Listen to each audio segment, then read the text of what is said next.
Srdečne vás všetkých pozdravujem. 2 vlogy v poslednom čase som venoval zradcom a podliakom.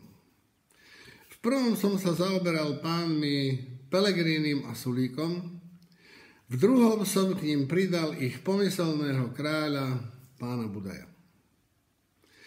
Nedávno ma veľmi pobavila titulná stránka časopisu Plus 7 dní.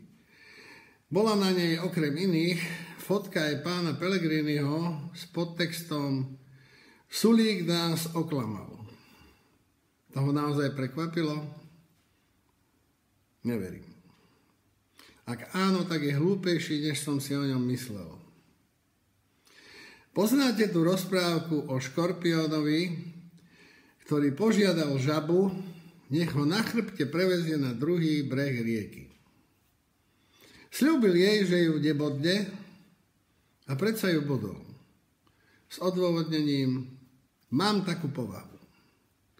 Aj pán Sulík má jednoducho takú povahu.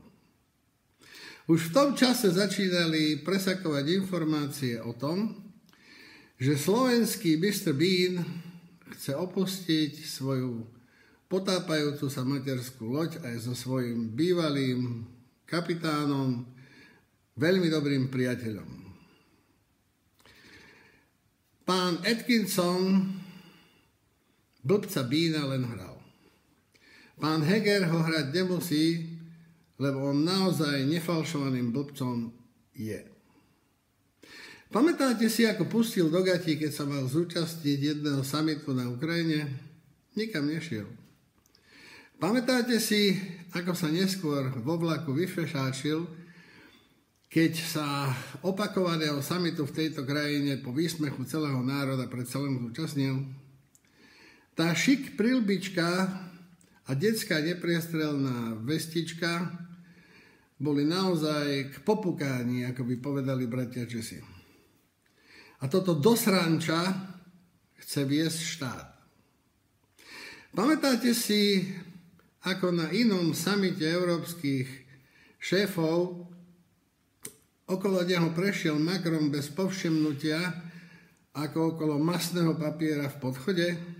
Takú autoritu má náš premiér vo svete a v Európe.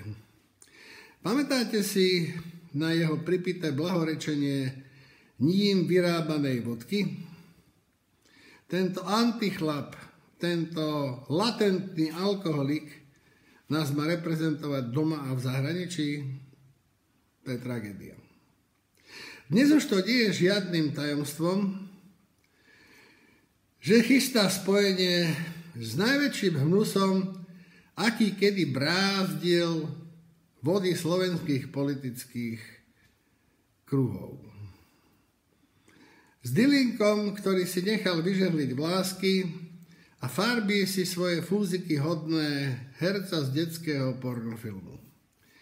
S Dylinkom, ktorého anorektické ručičky sú po lakte potriesnené krvou nevinných obyvateľov vtedajšej Jugoslávie.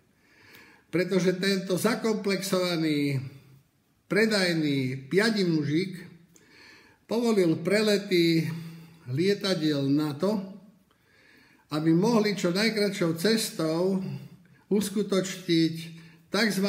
Humanitárne bombardovanie. Obeťou ktorého boli 100 000 nevinných obyvateľov vtedajšej Jugoslávie, ženy, deti.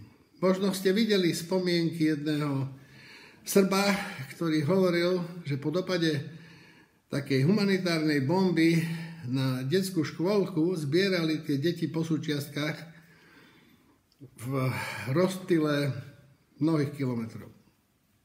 Každému, kto použije termín humanitárne bombardovanie, by som vedel rozbiť papugu. Verím, že aj vy. A tento hnus s plechom na tvári, lebo keby mal kožu, tá by zhorela od hanby, sa teraz odkopal z pomyselného hrobu a chystá sa dokončiť začaté dielo skazy. Ak už jemu dajú občania Slovenskej republiky svoje hlasy, ak jemu dajú mandát, ja končím so všetkými aktivitami, pretože to bude znamenať, že sme buď úplne stratili pamäť, alebo sme úplne potratili zdravý rozum. Neviem, čo z toho je horšie. Ale o tom budeme rozhodovať až vo voľbách. Teraz stojíme pred najdôležitejšou udalosťou, akú si len vieme predstaviť, pred referendum o predčasných parlamentných voľbách. Nedovoľme, prosím, jaterničke z paláca, aby zostavila tzv. Úradnícku vládu zo svojich obľúbených zapredancov z progresívneho Slovenska, popredkávanú takými charakterovými trastmi, ako sú pán Pellegrini, pán Sulík, pán Budaj, pán Heger či antikrist Dzurinda. Znamenalo by to koniec Slovenska. Preto hovorím o tzv. Úradníckej vláde, lebo podľa emeritného ústavného sudcu docenta Drgonca v ústave nie je zakomponovaný termín úradnícka vláda, teda ak by bola taká zvolená alebo ustanovená, nebola by v súlade so zákonom. Ale povedzme si otvorene, čo v tomto marazme, v tomto bordeli, v ktorom žijeme, je v súlade s akýmkoľvek zákonom. Podmienkou úspešnosti referenda je účasť nadpolovičnej väčšiny všetkých voličov.